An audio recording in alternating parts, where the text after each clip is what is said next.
girls with dreams become women with vision. Good morning and welcome to another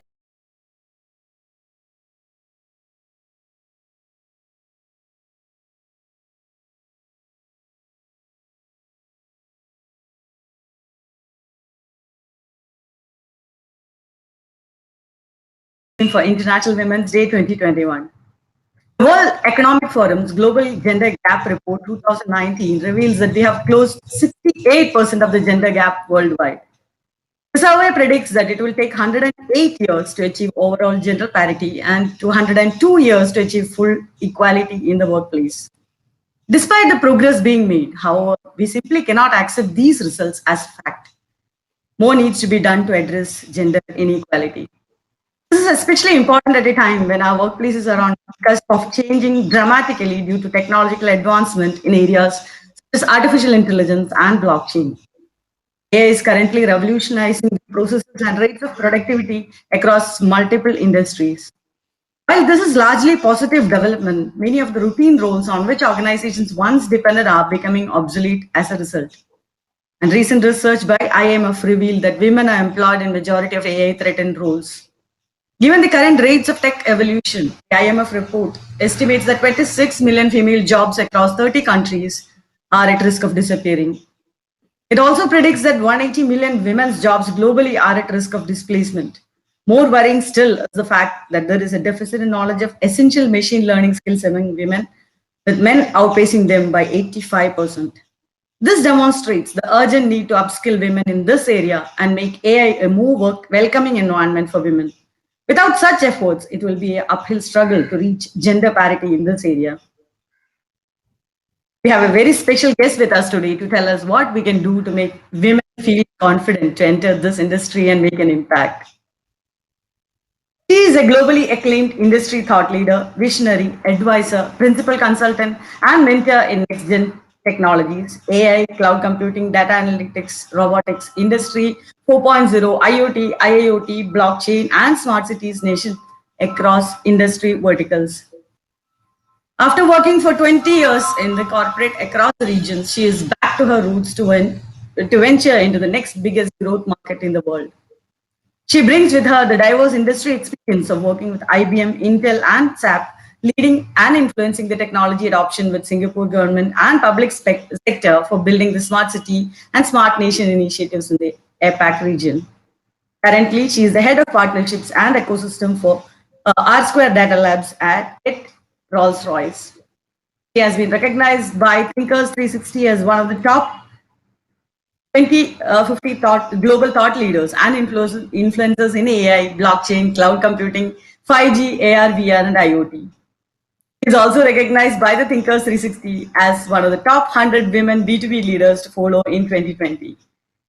She is a passionate technologist who challenges the industry and technology providers to innovate and think out of the box, since she believes that technology's principal goal is to enable an individual, organization, city, or a nation to retrofit their existing system, business model, solutions, infrastructure, which will empower and transform the way people live and work in the era of digital transformation. She also holds various awards for having built trusted business partner relationships. She is an enthusiastic and fervent speaker and writer in next-gen technologies, leadership, entrepreneurship, life lessons, and self. She is a graduate from Bangalore University in Business Management and has a diploma in Computer Science e-commerce. She enjoys international travel, cooking, and is in the constant pursuit of spiritual. She is also passionate about women empowerment and spends her free time working with women and women's organizations. She is now one of GCPIT's 100 chosen global women leaders and also the winner of Global Women in Business Awards 2021. Let me proudly welcome Ms. Rajshri Rao to the show. Welcome, Ms. Rajshri. Aparna, thank you. That's a lot you read. I never expected, but really, thank you so much. And it's very humbling, and it's my privilege to be on part of GCPIT's list of awardees. And I congratulate to all my peers in this category. Really pleased to be one among them. Thank you so much. Yes, we all know that AI is the future, but at a time when we all are wondering where are all these women right? You are the head of partnerships and ecosystem for R Square at Data Labs at Rolls-Royce. How did your journey begin? It is an amazing journey. I was going through your profile and Oh, thank you, Aparna. Just to add a bit, so I head the AI Innovation Hub and also partnerships and ecosystem for our Square Data Labs across for Rolls-Royce. So yes, AI itself is a very vast subject. And today, if you look at AI has become the underpinning technology of any emerging tech that is happening in the world. And you name it, even as a computer, I'm talking here today, AI is actually listening to this conversation, and it's going to then, throw some of those insights as to what is that I am passionate about, or it's also going to give some of the insights which it'll say, okay, how I am interested based on what I am actually sharing to you. So AI is literally influencing the way we live, work, and do our things today, and the future is definitely going to be driven by AI. There is no doubts about it. And one of the points that you were emphasizing as you were giving some of the insights, what you mentioned is women are today are little backward in coming into this technological field, which is definitely the future of the future of the world compared to male. But what is stopping them? There's nothing to stop them. In fact, it's basically we women tend to feel, oh, I am incapable, I'm worried whether I'm so competent or not. How will I be able to learn a new technology? This is not my forte. I'll give you a very small story about my own journey in that which you have called out and saying, okay, she received this award, she's writer in emerging tech. How did I make it here? First of all, I'm not an engineering grad. Number two, I started my career journey with the technological, the highly competent technology organization, one of the globally they're acclaimed. Now, I didn't know what IBM was when I joined the organization. I only wanted a job because I had to take care of my family at that moment in time. But it was amazing. Once I joined the company, I fell in love with technology. I saw how we leverage technology and how technology was used to do a lot of very interesting things in our world. I've seen technology from its nascent times. Literally, we used to have like a very hardware oriented organization. We will store everything on a pretty huge boxes, right? Data storage, hardware. And today, from just transforming from a CapEx environment to an OpEx environment, it's cloud. I don't even know where my data is, but it's somewhere in the cloud. It's so funny how 20 years the transformation has happened.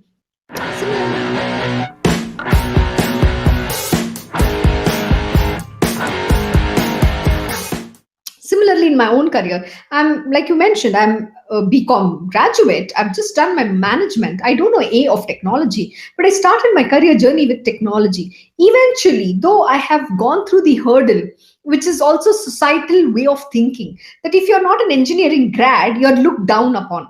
And especially of women, they think, oh, you're not a techie. What are you doing here? You're not even an engineering grad. That is how I used to get acknowledged. I was managing one of the team within IBM, and at that time, all these were very architects, their engineering background, so called, right? And they used to taunt me, saying, "Oh, you're not a techie, you don't know anything. You're not an engineering background. You've not done your engineering." Which means, according to them, if I don't have an engineering background, I am not capable of understanding technology. But this see, every time when somebody is there are naysayers. When somebody is giving you that negative, you need to understand that becomes your greatest strength. What they call out is your weakness is actually your strength. So there are two stories, but I'll say one story and then I'll come to the next one aspect. Okay. So at that time, it hurt me. I'm telling you, as a woman, you feel small. You tend to become, hey, what is this? Everybody's saying this to me.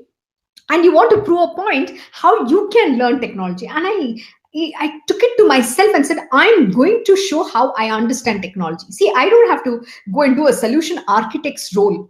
For me, it's all about driving the business. I'm influencing the technology with my clients. If I don't bring the customer, then you don't have anybody to sell to. or so who are you going to sell?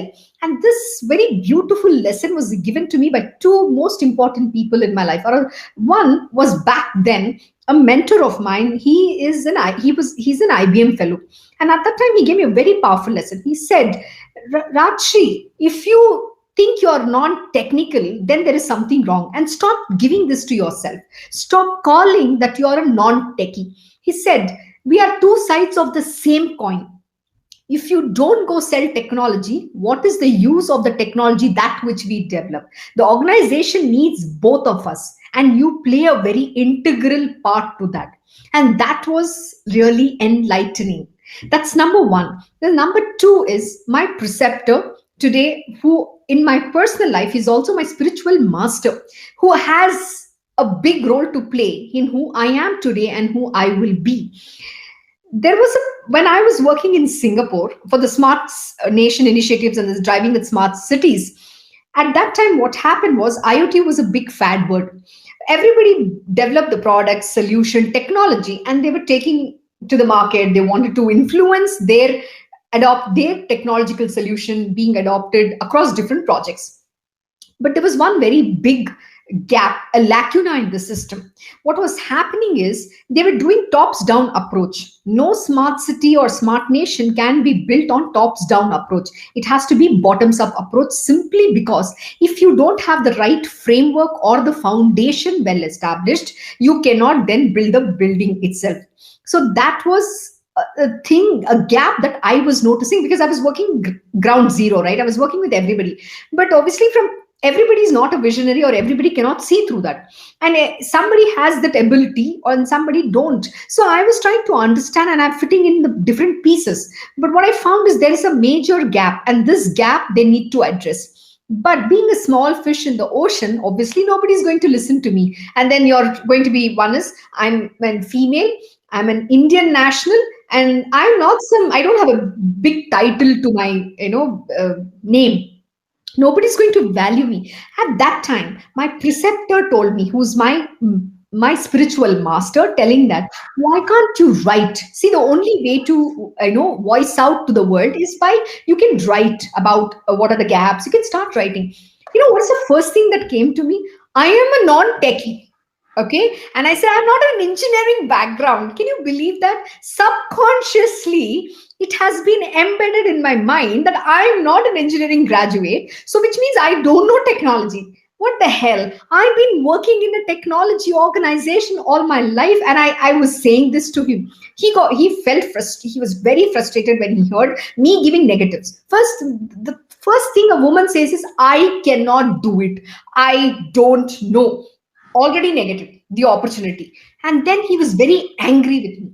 But to break my mindset, see, what happens is our mind gives us negative and we accept it.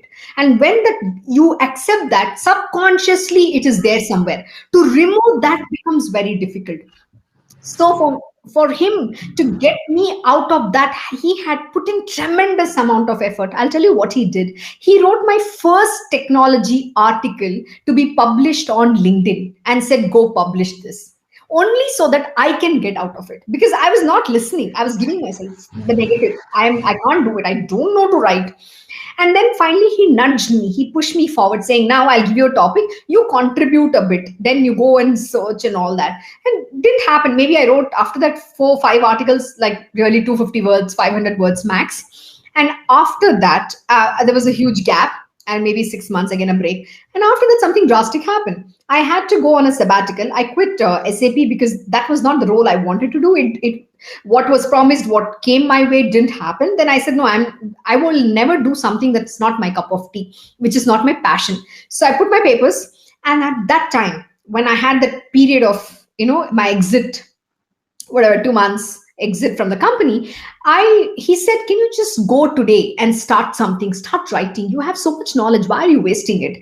And at that time, he pointed something. He pointed a beautiful thing. He said, go check in your LinkedIn. You have a very good professor from one of the global universities, international universities. See what he does, how he teaches. And then I'm like, hey, he's a professor. So obviously he knows, He said, can you just go check him out? So I said, okay, see, if I don't put my effort today, I'm never going to go ahead. So I said, let me go listen to my mentor. What does he say?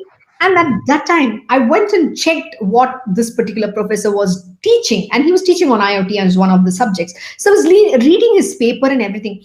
And that time, something happened. There was a eureka moment in my life. Hey, I know this. I've done this in IBM. When I was working in my Marcom team, I was doing all this. That's exactly what my preceptor was saying. You've done this for IBM. Why can't you do it for yourself?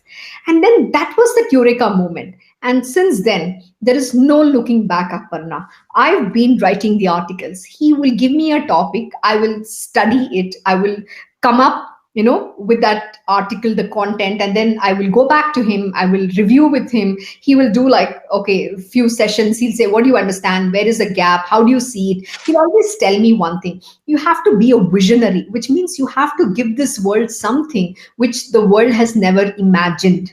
And which means an innovator is a visionary. You always have to wear an innovator's hat, and a visionary is somebody who can give to this world or think beyond his own lifespan.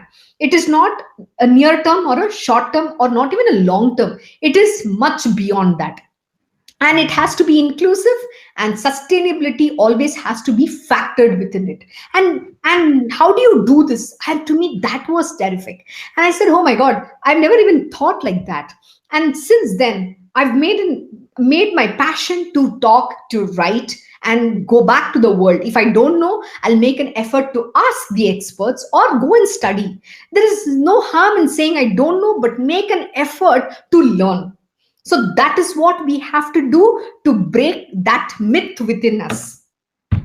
Exactly. This is really powerful and really inspiring, Rashri. I think every woman can relate to what you said. Everybody has a self-doubt inside. So, what do you think as the importance of a mentor or a role model in whatever you are doing in your leadership journey globally? See, it's very important.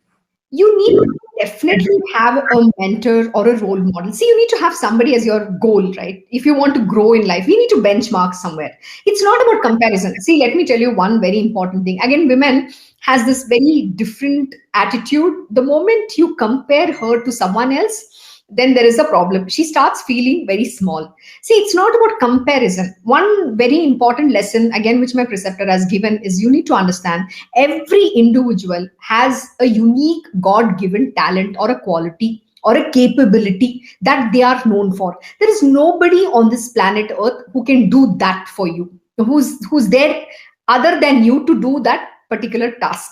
So you have that strength. And you always need to recognize what is that you're very good at. And you have to build on it. See, we all have certain gaps. There are certain lacuna in our system that can be bridged. And if you don't know something, go and get it done from somebody who's very good at it. So you have to leverage. But don't try to learn that which you are not good at. But always build on what is your strength. And that you need to recognize. That's number one. And number two is, see, I'll tell you again a very interesting story in IBM. I'll call it out. When I was in IBM, my first dream and passion was, like I said, I didn't know what IBM was all about at that time.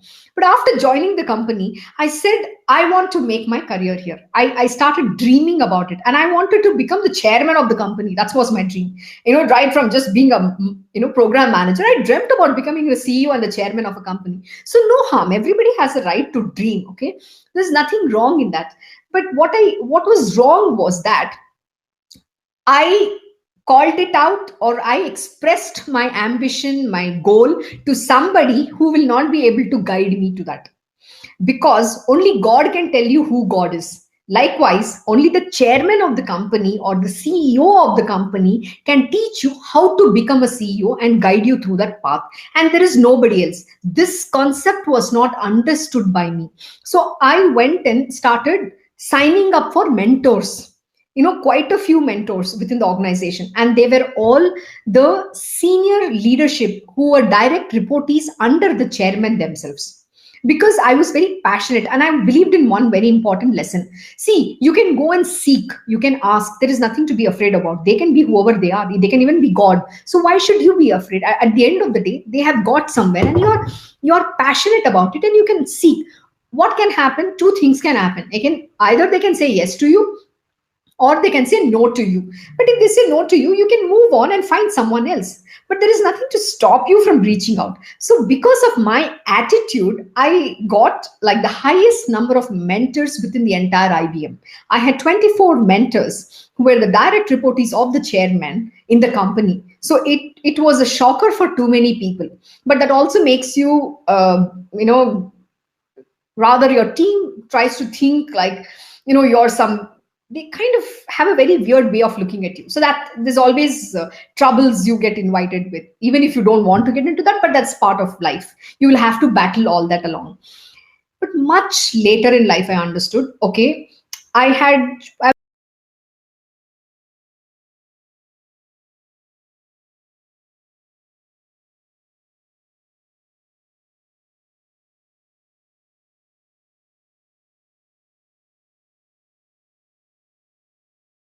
which was a direct project under the chairman's organization back then. And back then, there was a number two person in the company. He was called the father of innovation, Nick Donofrio. So he was the one who initiated this before. That's the year he was retiring, actually. And I had the privilege to work with him that year. It was the best time of my life, no doubts. But and at that time, if you would have asked me, I was literally crying every single day because I didn't know what to expect. I was taken from a well and thrown into an ocean. And literally imagine, I have no idea what to expect, how to be, even cultural differences. So I went to the corporate headquarters for this journey. And over there, I didn't understand how the world was operating, what to expect, what to get, how to be. Oh my God, I learned the brutal way. And at that time, I asked two important questions to me at the end of the assignments. Is my career people dependent or dependent for who I am and what I bring to the table? And I got my answer. And then I said, from now, I'm going to take a road not taken path and leave the foot trails for the world to follow me. I am not going to let my career become people dependent. I'm going to make my career dependent upon me for who I am and what I bring to the table. And the last 10 years in Singapore, I came back from my assignment and I relocated to IBM Singapore. And I said, I'm a nobody now. I don't want to know. I was never going to share my past and get glorified like who I know in the company and everybody. I completely took myself out of all the mentorships. It's nothing wrong with them. I wanted to walk a different path and then establish my identity for who I am, my brand for who I am. And then I started walking that path. That path was very difficult. And I journeyed that. And that time, I realized it is not about this mentor programs. People run all these corporate, good to have, nice to feel and everything. But let me tell you, there is no mentor in this world who's going to put your career first than them. A great leader is one who takes everybody along the journey, who cares for you, who's there for you, who teaches you, and who coaches you how to walk that path. And so this is what I was developing. In fact, I have come up with a mentorship program, a complete plan, because I know what I didn't get. Because I dreamt of that, not dreamt, I expected that is what a mentor should do, then which didn't meet my expectations. Because that is not how the corporate world is made of. And so you need to be very clear who you choose your mentor or who you want your role model to be, because somebody should be there who can give you that right guidance so that you can reach your destination, not because they have some selfish motivation in that. This is really amazing. It's really an eye opener. If you want to be the chairman, you have to have a chairman as a mentor, right? Absolutely. Most of the time we don't think. We share our dreams with people who really cannot support us. That's really an eye opener for me also. And can you just tell me about the mentorship program you just Okay, this is Aparna. What I did is I was on a sabbatical after my Intel. So I said, okay, I'm going to do my consulting. So I was doing my consulting, independent consulting on the emerging technologies. At that time, I did set up a company in Singapore. For whatever reason, I had to shut down because things didn't work. I joined a company, then you can't have your own company. There are a lot of glitches. So there are a lot of also criteria, because if you're working for a corporate, you can't have your own company there. And you need to also have, there are legal requirements, which means you need to be a PR of the country, then only you can start. So a lot of criteria. And I said, somehow that didn't go there. But at that time, I said, okay, let me do consulting on independently and see what I can offer. So yes, I did consulting with Deloitte on the smart city industry itself, smart nation initiatives, how the industry has to go, what are the key things. In fact, I've also written an article for IEEE, giving my vision how India has to become future ready. What are the things that they need to focus on for India to become future ready city? And then, so coming back, for me, smart city has always been a big passion, a subject of passion. So coming back, at that time, what I understood was one of the important area or the big segment of the future are the millennials and the future generation. And one thing that they are not prepared is how to face the corporate life, what to expect, what not to expect, how to conduct themselves, and where are the pitfalls they don't know. So I decided, why should someone go through the same journey and go through the same lesson or the path which I have traversed? Because I know exactly where are the pitfalls, what should they not do, what should they do. And so, which means I can mentor for those who are very sincere and seeking that. So I came up with a very interesting program. Of course, I started in Singapore and working with some of my connections, telling that, you know what, I signed up some of the senior most leaders within the some top companies. An example, the telecom, the service providers, or different organizations within Singapore through my network, and they all agreed for it. But the challenge was I couldn't really put into use, because you need the right creme de la creme candidate for that. And which means I have to go with the fire in the belly to wanting to learn. And that learning is not an easy thing, because you're going to be learning under that high pressure, environment, and with people who are going to drive you nuts. And that is what comes with learning in this model, means you are going to get the real time experience. But people shouldn't come because it's a resume value. Then it defeats the purpose of this whole program. So I didn't kick it off because I couldn't find that kind of candidates. But someday I have faith. Like today, my preceptor has put so much energy, time, driving me up the wall every single day, saying, you got to do, you got to do, you got to do. When tomorrow, when I have these kind of mentees or proteges who are very serious about it, I'm personally wanting to give back to them. So that's what I have developed. And I'm sure whatever you have come up with is never going to go waste. I believe someday that will get implemented. Exactly. I also have always been thinking we need more women leaders to come up. We need more mentors as well. So I think we can work on it. I'm really interested in that. So let me come back to R Square Data Labs. I have been hearing about R Square. Actually, R Square, I had to go through your website to see whether it is R2 or R Square. R Square Data Labs. R Square Data Labs. So what exactly happens inside this R2? You see, okay, since I haven't got a formal approval of talking about my company, I can't talk much about it, so I'm so sorry about that. But I'll just give you a very high level I saw that there are a lot of opportunities for innovators there. So you can talk about the opportunities of collaboration. See, today every organization has to adapt technology and their traditional way of doing things, bring the best of both the worlds so that we can be ahead of the game. We have to co-create, co-innovate, and drive, test fast, fail fast, and then experiment, then move to the next. Today, innovation happens at that speed. We have to come up with what is for the future. Today, if you look, pandemic has definitely, made every industry rethink or remodel, which means they also have to reconstruct their business models in how they used to conduct in the before pandemic and post pandemic. So what should they give back to the world? How should they now structure their business? How should they implement? Everything has transformed. So even my organization today is going through this major reorg.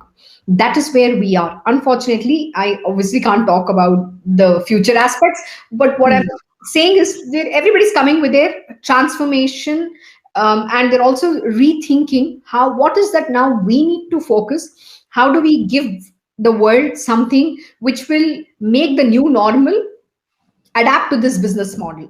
So everybody, every industry is doing that. And if you take pandemic itself, right, that one thing that expedited quite fast was digital transformation, which everybody were like going at a slow pace, but pandemic propelled and made sure that everybody adapts and implements it faster than ever before.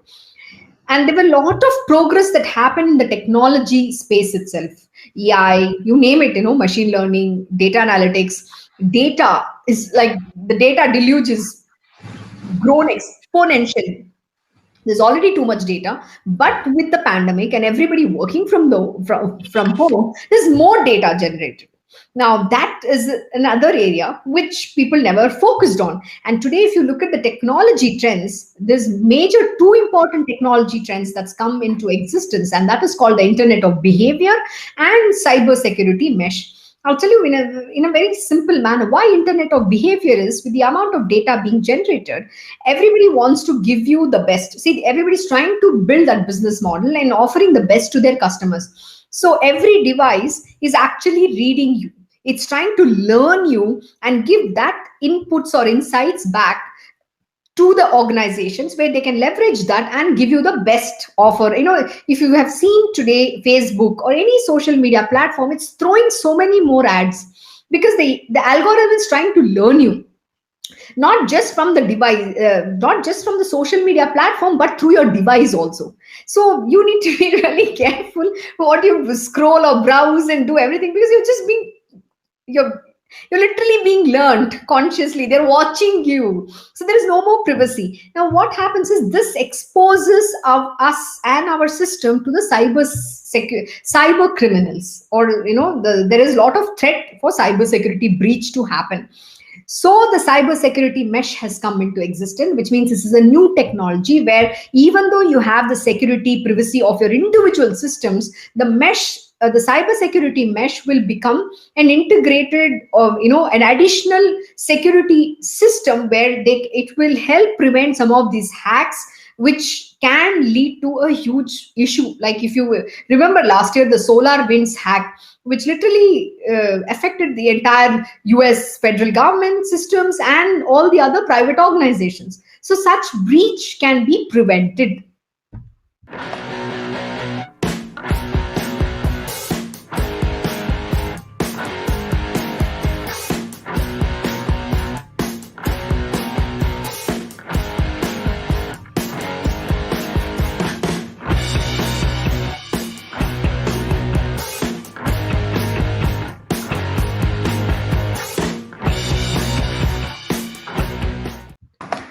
I was going through your blogs yesterday. I read about all this, and what do you think? Women are really aware of this. Most of the time, women entrepreneurs, we all talk about digital transformation, but I don't think many are aware of both, right? Digital transformation and cybersecurity as well. They fall into a lot of traps. So, what can we do to create awareness in women, especially women entrepreneurs? Okay, most important. See, women in science, women in STEM is a very important field and area which has to be focused, and we have to encourage a lot of women to take it up. It's no rocket science. If you have working in a technology, it's very simple and easy to adapt.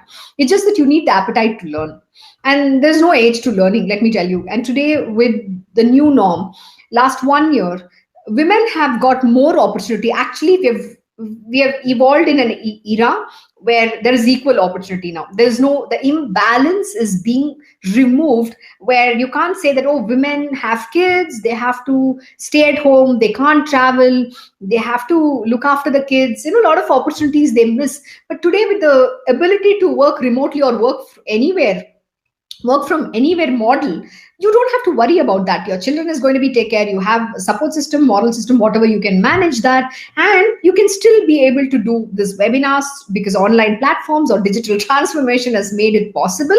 And plus you can take more opportunities where you know that you can do it. You can get yourself educated, you can sign up for online classes, you can sign up for some of the training programs where you can quickly pick up these skills. It is not difficult at all. But the most important is it comes with your own self effort. There is nobody who can give outside from outside. The word women's empowerment has been extremely abused. The empowerment is not from outside. Nobody can give you empowerment from outside. It is you who have to empower yourself through the self effort. And empowerment can be done. See, today we can talk about it. We can say, okay, what support do you need? I will be very happy to help you in this capacity. But at the end of the day, you will have to make an effort to learn. You will have to sit through the training.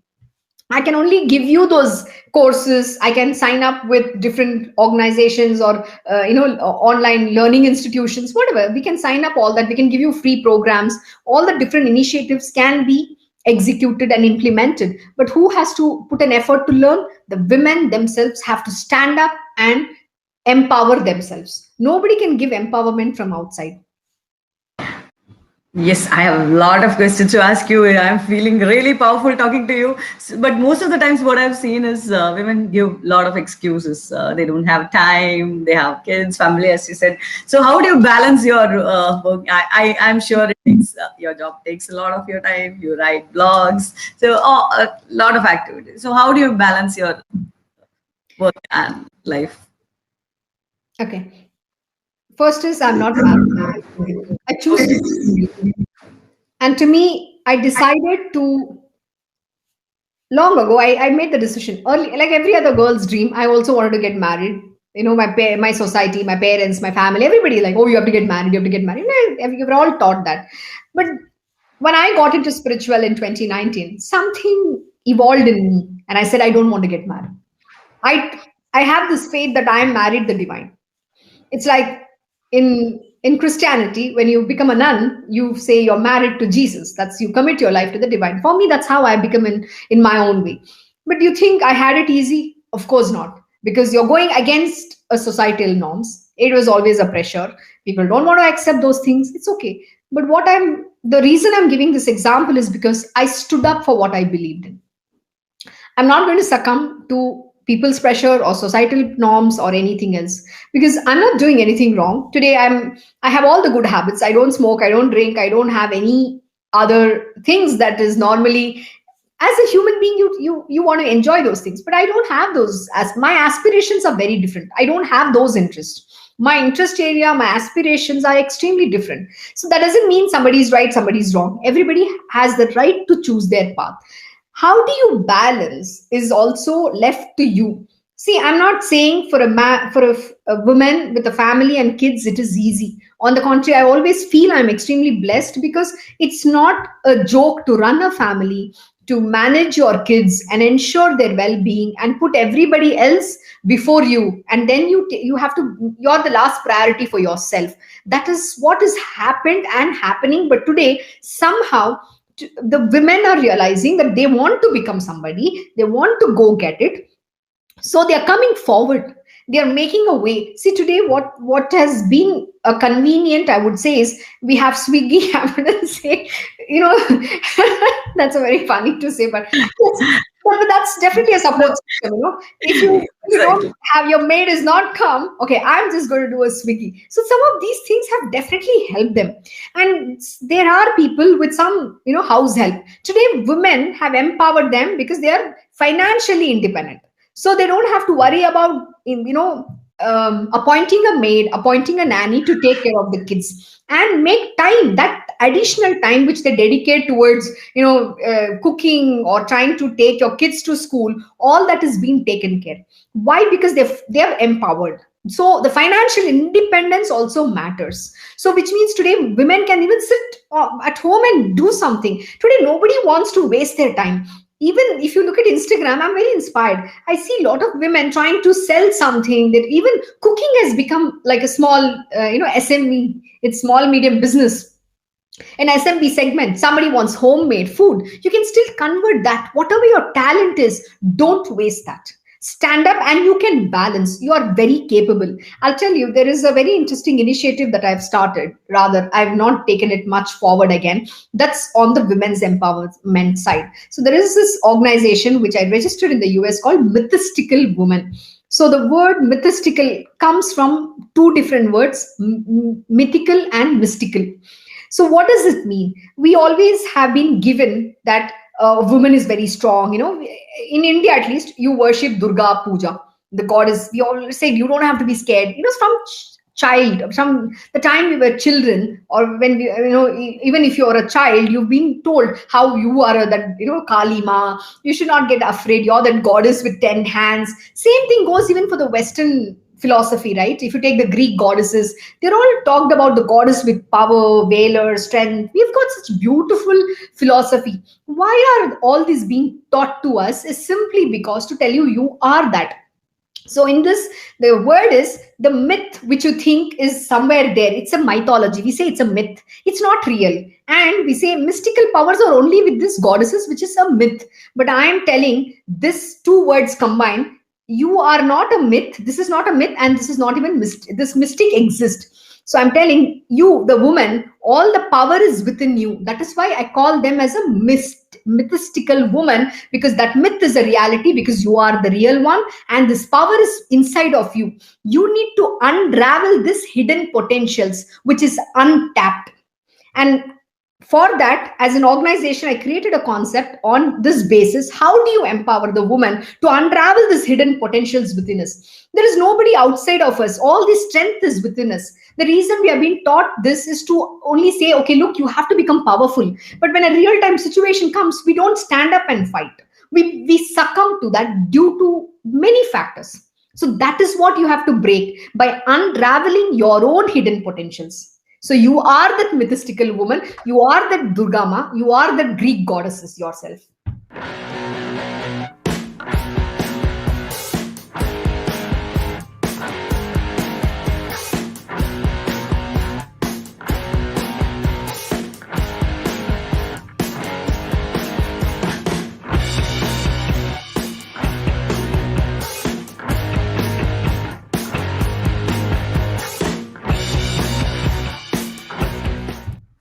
This is amazing. This is really, really, really powerful. Actually, I would like to share something. I have two daughters. My elder one is in IIT Madras. As I was brought up in this small city in Kozhikode. So when I was doing research about this gender equality for this conversation series, I came to know that girls have, UN says, girls have the right to decide whether to marry or not. So that was an eye opener for me. Till now, we were told that you should have the right to choose your partner. But this was really an eye opener. You have the choice to know whether to marry or not. So that's what I was telling my husband. When he recently visited, I was telling him, see, most of the time men say that I have given you freedom, don't misuse. So I was just asking him, who are you to give me freedom? I am a human being, right? So that was a real eye opener when I was doing this research. And many of my friends say your daughters are lucky because you are fighting for gender equality. So this is something really, really amazing. And I don't think getting married is something very important. I got married because of the social pressure, but still, it's our choice. I believe it's our choice, and I have given my daughters also the choice whether to get married or not. They can decide. So, I think I have a lot of questions to ask you. It's a really interesting conversation we are having, but since the time is getting over, so I'll get into my last questions. So, what do you think are the traits? Three traits which women leaders should possess, or women should achieve in their leadership journey, and what advice would you like to give to the future female leaders? Can you repeat the question in the beginning? I couldn't hear it clearly. Okay, you didn't hear. Okay, what are the three traits which I know there are a lot of traits, but at least three traits which women should take care when they are climbing their leadership ladder? Okay, very important question. And Okay. It's a very relevant question as well, because when you journey up the ladder, there are more challenges you face. There are a lot of things you have to encounter. Sometimes it's very difficult. You will be put in certain situations, certain things when it's concerning people, because it's not just a leader, and also it's also people respect.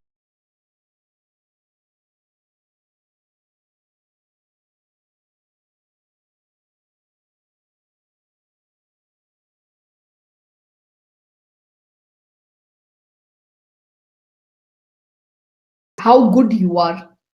I'll tell you one thing that I have practiced, which is because my preceptor has demonstrated himself. So when he does that, you as a student, you better be ahead of him, right? You're competing with your master. It's not about competition, but you have to make sure that you live those lessons. Otherwise, it's going to be extremely difficult. And so what they have to do is, if you are calling somebody for the meeting or you have a meeting, you always have to be ahead of the meeting or on time. You cannot delay. And if they're genuinely due to client meetings, when you delay, that's a different story. But today, if you look at the corporate culture, people have just taken it for granted. And just because you're a boss, you cannot abuse the power. So use your power and position to set an example so the world can follow you as a role model, which means there is a lot of responsibility on yourself. You have to better yourself every single day. Never give anybody the opportunity to finger point you. And that's because it's very easy in a corporate environment, and it gets political, it gets very dirty. And look, there are always going to be naysayers. There are going to be people who are going to talk behind you. All that is, you need to ignore all the noise and focus and stay focused. And don't see, understanding politics is extremely important, but never play politics. And this is very important. I'll tell you, it's a very funny thing that has happened. Just an example, but no names or organizations. And during one of my career journeys and experience, I've come across my own downlines playing politics and doing a lot of things. Because when you I am extremely clear and what I do, and I stand, I walk the talk. There is nobody in the company, even if somebody is against me or they don't like me, will never say she can do something like this. The same person will go back and say, I think, look, she has a very straight way of doing things. I don't think she would have ever said this. So that is the level of sincerity, or the kind of values you got to live. People might not appreciate it because you're not following the norms. So you have to understand what is the value you want to demonstrate. Something that people look up to you, they need to revere you or respect you. So that comes with responsibility for yourself. That's number one. Number two is, you have to also do things in the sense, see, if you don't know some of the jobs, how do you delegate? See, what happens is, many a time as a boss, you have to delegate a lot of tasks, but you need to also understand how the job is done, which means you have to come with that understanding about that subject, the job very well. So even if somebody is saying something to you, you're able to catch them up out on it, whatever they're trying to say. So which means you need to prove. It's not about proof, you need to show that you know the subject. You have to be master of whatever the subject you're doing. Don't learn at a surface level. Go in depth, learn about the subject. And if it is not your cup of tea, you can have a person who is going to be that person who will evaluate value and give you inputs. And then you need to be able to take the decision. And most important, accepting responsibility is extremely important.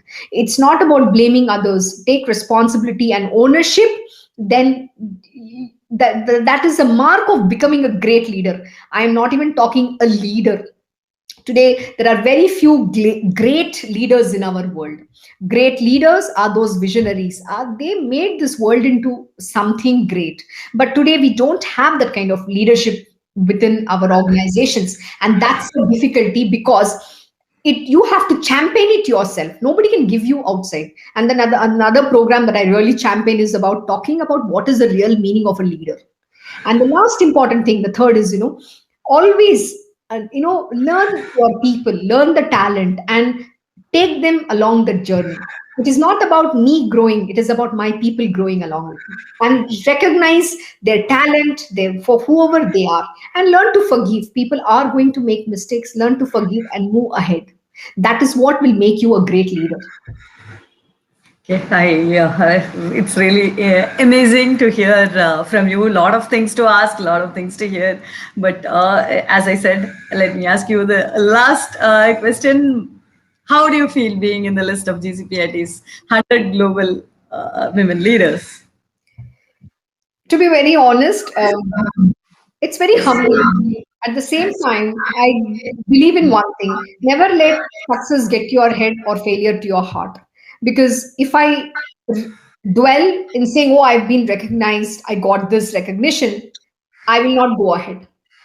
So I've always like to accept it with a sense of humility and saying, "Thank God, I have to do more," which means there is more responsibility on me so that I can outperform myself. I don't have a competition, or I don't have to compete with somebody outside of me. I am my own competition, because every time I've reached a stage, I need to raise my bars higher. Please remember. So you have to stretch, keep stretching yourself, and don't reduce your bar. See, the aspect of success and a failure is a very interesting thing. And nobody can measure success. So success in the material world is measured in terms of the kind of position, rewards, awards, designation, name, fame. But that's not success to me. To me, success is I have to become the best version of myself, and constantly, raising my own bars for whatever I want to achieve. If I've achieved today 1 to 10, then I have to become next 11 to 20. So it has to keep raising, which means there is no stopping. There's no stop button to learning. There is no stop button to becoming who you want to be. Sometimes you will be recognized, sometimes you will not get recognized, but you don't stop. You have to keep going ahead. The journey is important, and keep progressing. And on the way, please take everybody along the journey. That is most important. And success comes with everybody becoming winning together. And that makes you indispensable to your industry, right? We are celebrating this Global Women in Trade Summit 2021 on March 5th, 6th, and 7th, where women entrepreneurs and leaders will be connecting to explore the next level of growth. And on March 8th, on International Women's Day, 100 amazing women will receive the Global Women in Business Awards 2021. So, what message would you like to give to the Global Women in Trade Summit 2021? Wow, that's very powerful. So that's giving me charge right now. You know what you said made me like, wow, it's like we have to go do something for this world. My one message to all the women and the future generations also, it is that there is nobody to give you your position. You deserve it. You are the true right owner of whatever the position you want. Go take it, and don't think that somebody has to give it to you. If you need to be in the boardroom, you please go take the chair and sit in the boardroom. You don't have, there's nobody who has to give it to you. You have to take it and show that you can lead, demonstrate. One very important lesson is, many a time we say, what is the organizations can do for us, what is the world can do for us. Most important question you need to ask yourself, what is the value you bring to the table? When you bring the value to the table, there is nobody who can give it to you. On the contrary, you give it to yourself. So bring the value to who you are and get what you want in this world. There is no dearth for opportunity. The universe is your opportunity. Conquer what you want. Congratulations once again, Rashri. That was amazing talking to you. I believe you truly deserve this award, and it was great to have you with us today. I really enjoyed the conversation and hope you also enjoyed. No, Aparna, thank you so much for the opportunities, and thank you to GCPIT. And again, once again, thank you to all the winners, and hope there are many more who follow this path, and we all work together to make this world a better place. Yes, we together will, and wish you all the best for your future projects as well. Likewise, thank you, Aparna. Thank you once again. Thank you so much. Thank you, dear audience, for being with us till now. We'll be back with another powerful global woman leader tomorrow. Stay tuned. If you think you are an elite performer and looking for exponential leadership, join us. For all the information, visit gcpit.org. This is Aparna G. Kumar signing off. Stay safe and have a great day. Bye-bye.